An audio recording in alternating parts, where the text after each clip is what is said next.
નમસ્કાર, આપ જોઈ રહ્યા છો સંદેશ ન્યૂઝ, તમારી સાથે સત્યની સાથે સંદેશ વિશેષ સાથે હું છું નુપુર। જમીનની ભૂખ અને વિસ્તારવાદી નીતિઓથી આખું વિશ્વ ચિંતિત છે। એ ચીનની નજર તેના પાડોશી દેશોની જમીન પર હંમેશા મંડાયેલી છે અને મોકો મળે એટલે તરત જ ચીન ઘૂસણખોરી કરવાનું ચૂકતું નથી। ત્યારે ચીનના આ પાપી ઈરાદા પરથી પડદો ઉઠી ગયો છે અને દુનિયા સામે આવી ગયો છે પાડોશીઓની સરહદ પર ડ્રેગનના ડોળાનો સંપૂર્ણ પ્લાન।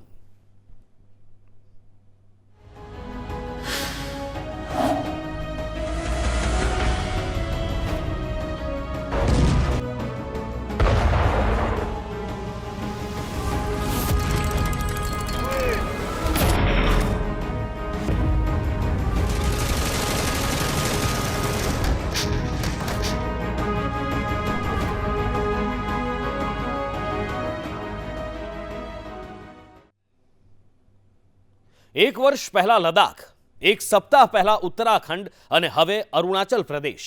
એક તરફ શાંતિ માટે વાર્તાનો દોડ કરતું ચીન સરહદ પર સતત અશાંતિ ફેલાવી રહ્યું છે, પરંતુ ચીનનો એજન્ડા માત્ર ભારતમાં ઘૂસણખોરી કરવાનો નથી, પણ તમામ એ દેશોમાં ડ્રેગન ઘૂસવા માંગે છે જેની સરહદ ચીનને અડીને આવેલી છે। સાથે જ આગામી 4 દાયકામાં અનેક દેશો સાથે યુદ્ધ નોતરીને ચીન વિશ્વમાં સૌથી મોટી તાકાતવર સત્તા બનવા માંગે છે। ત્યારે શું છે ચીનનો પાપી પ્લાન, આવો આજે આપને બતાવીએ।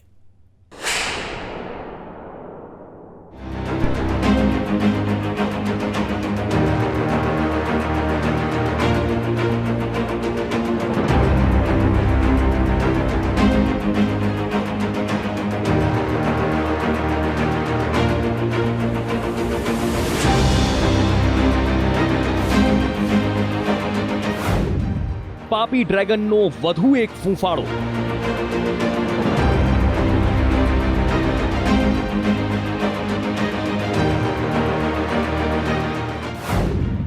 પાડોશીઓની સરહદ પર ડ્રેગનનો ડોળો।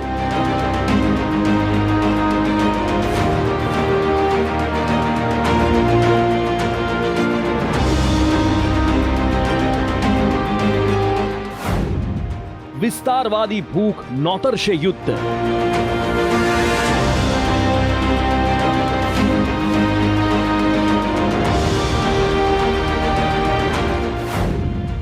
દુનિયા માટે ખતરો બન્યો ચીનનો પાપી પ્લાન।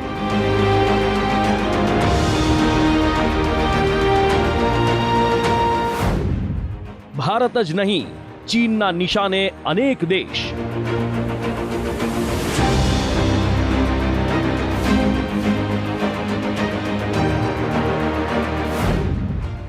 બે દાયકામાં 4 દેશોમાં કરશે ઘૂસણખોરી। ચીનના નાપાક ઈરાદા કેવી રીતે થશે પાર? ચીનની નાપાક હરકતો અને અવળચંડાઈઓથી આખી દુનિયા વાકેફ છે। પોતાની વિસ્તારવાદી ભૂખ માટે પંકાયેલું ચીન સતત પોતાની લુચ્ચી નીતિઓને અંજામ આપવા માટે પાડોશી દેશો પર હંમેશા ધોંસ જમાવતું રહે છે। ભારતમાં પણ એપ્રિલ 2019થી ચીન સાથે લદ્દાખમાં વિવાદ ચાલી રહ્યો છે। અનેક સ્તરની વાતચીત અને મંત્રણાઓ છતાં આ તણાવ ઓછો કરવાના ચીનના કોઈ ઈરાદા હોય તેવું લાગતું નથી, કેમ કે એલએસી પર વારંવાર અવળચંડાઈ કરી આ ક્ષેત્રમાં તણાવ અને અશાંતિ ફેલાવવાના ચીન પ્રયત્નો કરે છે। હાથીના દાંત જેમ દેખાડવાના જુદા અને ચાવવાના જુદા હોય, ચીનની પણ કંઈક આવી જ નીતિ છે। લદ્દાખમાં તો ચીન વારંવાર ઘૂસણખોરી કરે જ છે, પરંતુ હવે એલએસીના અન્ય વિસ્તારમાં પણ ચીનની અવળચંડાઈ સામે આવી રહી છે। થોડા દિવસો પહેલા ઉત્તરાખંડમાં ચીની સેનાએ ઘૂસણખોરી કરી હતી, ત્યારે હવે ચીની પીપલ્સ લિબરેશન આર્મીના નિશાને ભારતનો અરુણાચલ પ્રદેશ વિસ્તાર છે, જેને ચીન દક્ષિણ તિબેટ ગણાવી રહ્યું છે। મીડિયા રિપોર્ટ્સ અનુસાર થોડા દિવસ અગાઉ અરુણાચલ પ્રદેશમાં ચીનના 200 જેટલા સૈનિકોએ ઘૂસણખોરી કરવાનો પ્રયાસ કર્યો હતો અને અરુણાચલ પ્રદેશના તવાંગ સેક્ટરમાં યાંગસેમાં ગત સપ્તાહે ઘૂસણખોરી કરતા ચીની સૈનિકોને ભારતીય સેનાએ રોક્યા હતા। આ દરમિયાન બંને સેના વચ્ચે ભારે ઘર્ષણ સર્જાયું હતું। પેટ્રોલિંગ દરમિયાન અરુણાચલમાં એલએસી પર ચીનના 200 સૈનિકો ભારતીય સરહદમાં ઘૂસી ગયા હતા, પણ ભારતના સપૂતોએ ચીની સૈનિકોને પાછા ખદેડી નાખ્યા। આ ઘર્ષણમાં ભારતીય જવાનોને કોઈ નુકસાન થયું હોવાના અત્યાર સુધીમાં કોઈ અહેવાલ નથી। સાથે જ પ્રોટોકોલ પ્રમાણે વાતચીતથી વિવાદનો અંત આવ્યો હતો। પણ આ કોઈ પહેલી ઘટના નથી કે ચીને ભારતની સરહદમાં ઘૂસણખોરીનો પ્રયાસ કર્યો હોય। 30 ઓગસ્ટના રોજ પણ ચીનના 100 સૈનિકોએ ઉત્તરાખંડના બારાહોતી સેક્ટરમાં ઘૂસણખોરી કરી હતી અને એક પુલ તોડી નાખ્યો હતો. આ એ જ વિસ્તાર છે જ્યાં ચીને 1962ની લડાઈ પહેલા પણ ઘૂસણખોરી કરી હતી. લગભગ 9 મહિના પહેલા પ્લેનેટ લેબ્સે જાહેર કરેલ તસવીરમાં સ્પષ્ટ દેખાતું હતું કે ચીને અરુણાચલમાં ભારતની સરહદમાં 4.5 કિલોમીટર અંદર સુબનસિરી જિલ્લામાં સરયુ નદી પાસે 100 ઘર બનાવી એક ગામ વસાવી લીધું. તો 2 સપ્તાહ પહેલાના જ એક રિપોર્ટ પ્રમાણે ચીને પૂર્વી લદ્દાખમાં LAC પાસે 8 જગ્યાએ અસ્થાયી ટેન્ટની વ્યવસ્થા કરી છે, જેના પરથી એક વાત સ્પષ્ટ થઈ રહી છે કે ચીન ભારતમાં ઘૂસણખોરી કરવાના ઈરાદા સાથે આગળ વધી રહ્યું છે. ચીનની આ તમામ હરકતો એવા સમયે સામે આવી રહી છે જ્યારે 3-4 દિવસમાં જ બંને દેશો વચ્ચે 13મા તબક્કાની કમાન્ડર સ્તરની શાંતિ મંત્રણા થવાની છે. ભારત અને ચીન વચ્ચે સીમા વિવાદ સતત વધી રહ્યો છે. LAC પર વધતો તણાવ દેશ માટે ચિંતાની સ્થિતિનું નિર્માણ કરી રહ્યો છે. પરંતુ ભારત પોતાની વિદેશ નીતિ અને રણનીતિ બંનેને લઈને એકદમ સ્પષ્ટ છે. ભારત કોઈ પણ ભોગે પોતાની જમીન સાથે કે સંપ્રભુતા સાથે કોઈ પણ પ્રકારની છેડછાડ સાંખી લેવા નથી માંગતું. પણ હવે લાઇન ઓફ એક્ચ્યુઅલ કંટ્રોલ પાસે ચીન માત્ર સૈનિકો જ નહીં, સંસાધનો એટલે કે હથિયારોનો જથ્થો પણ વધારી રહ્યું છે. ચીન અને ભારત વચ્ચેના સરહદ વિવાદને લઈને થોડા સમય પહેલા જ વિદેશ મંત્રાલયના પ્રવક્તા અમરિંદર બાગચીએ જવાબ આપ્યો હતો કે ચીન સીમા પર આક્રમક વલણ અપનાવી રહ્યું છે. એટલું જ નહીં, પણ સીમાવર્તી ક્ષેત્રોમાં ચીને બહોળી સંખ્યામાં સૈનિકોની તૈનાતી ચાલુ જ રાખી છે. એ સીમાવર્તી વિસ્તારોમાં મોટા પ્રમાણમાં હથિયારો પણ લાવી રહ્યું છે. ચીનનું આ વલણ જોતા આપણા સશસ્ત્ર દળોની પણ ભારત ચીન સીમા પર તૈનાતી કરવી પડી છે, જેથી એ સુનિશ્ચિત થઈ શકે કે ભારતનું હિત સંપૂર્ણ રીતે સુરક્ષિત છે. ચીની સૈનિકો ઉશ્કેરણીજનક વ્યવહાર કરી રહ્યા છે અને તેમના તરફથી દ્વિપક્ષીય મંત્રણાનું પણ ઉલ્લંઘન થઈ રહ્યું છે. તેમના તરફથી LACની સ્થિતિ બદલવાની કોશિશથી જ સીમા પર તણાવ ઊભો થયો છે. અમારી અપેક્ષા છે કે ચીન પૂર્વી લદ્દાખમાં LAC પર શાંતિની સાથે બાકીના મુદ્દાઓ પર સમાધાનને લઈને જલ્દી જ કામ કરશે. અમે ઈચ્છીએ છીએ કે ચીન દ્વિપક્ષીય સમજૂતી અને પ્રોટોકોલ્સનું સંપૂર્ણ રીતે પાલન કરે. અમરિંદર બાગચીનો આ જવાબ જ બતાવે છે કે ભારત અને ચીન વચ્ચેના સંબંધો કેટલી હદે બગડી રહ્યા છે. પણ ભારત આ પરિસ્થિતિ પર એકદમ એલર્ટ થઈને નજર રાખી રહ્યું છે અને ચીનની એક અવળચંડાઈનો જડબાતોડ જવાબ આપવા ભારત તૈયાર છે.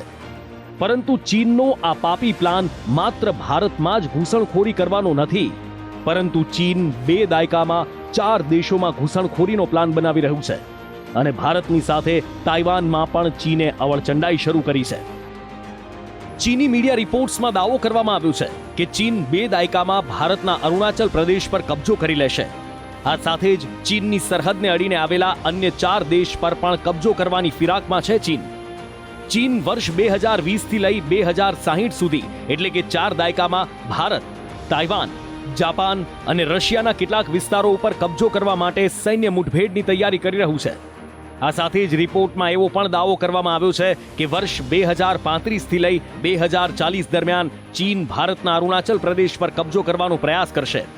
ઉપરાંત ચીન વર્ષ 2025 સુધીમાં તાઇવાન પર કબજો કરવાના ઈરાદા સાથે આગળ વધી રહ્યું છે.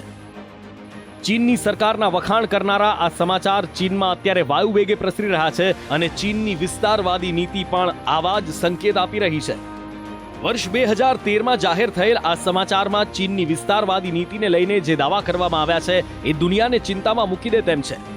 ચીન સરકારના ગુણગાન ગાનાર સાહુ ન્યૂઝના રિપોર્ટમાં દાવો કરવામાં આવ્યો છે કે ચીન 2020થી 2025ની વચ્ચે તાઇવાન સાથે યુદ્ધ કરશે.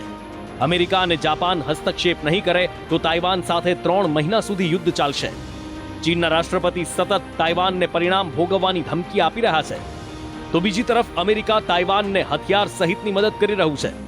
તાઇવાન પર કબજો કર્યા બાદ ચીનનો નેક્સ્ટ ટાર્ગેટ સ્પાર્ટલે દ્વીપ સમૂહ રહેશે અને આ વિવાદિત વિસ્તાર પર દાવો કરનાર દેશને ચીન પહેલા ચેતવણી આપશે અને યુદ્ધના બ્યુગલ ફૂંક્યા પહેલા ચીન વર્ષ 2028ની સમયસીમા નક્કી કરશે.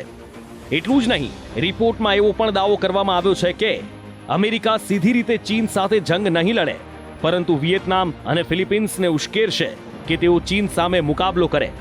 અમેરિકા યુદ્ધના મેદાનથી દૂર રહેવા પાછળનું મુખ્ય કારણ તાઇવાન હશે કે જ્યાં પહેલા જ અમેરિકા માત ખાઈ ચૂક્યું હશે.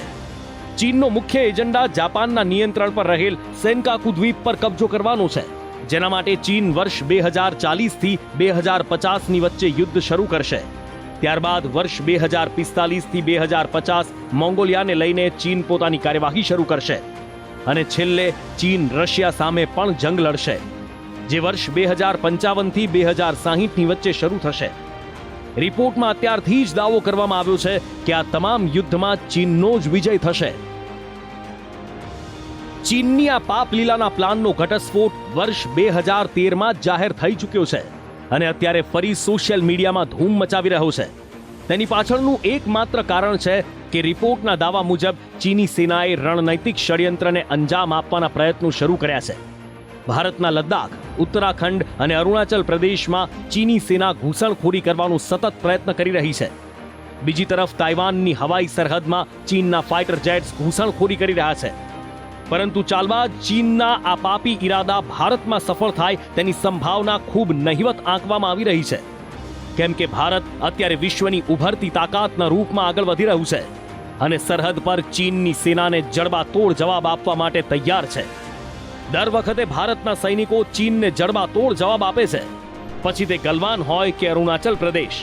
પરંતુ આ ક્ષેત્રમાં શાંતિ અને સ્થિરતા રહે તે જ બંને દેશના હિતમાં છે, કારણ કે સંઘર્ષ ક્યારેય કોઈનું ભલું નથી કરતો. આ વાત ચીને યાદ રાખવી અત્યારે ખૂબ જરૂરી છે. નહીં તો ભારતના તો ટુકડા નહીં થાય, પરંતુ ચીનના કેટલા ટુકડા થશે એ ગણવા પણ મુશ્કેલ બનશે. બ્યુરો રિપોર્ટ, સંદેશ ન્યૂઝ.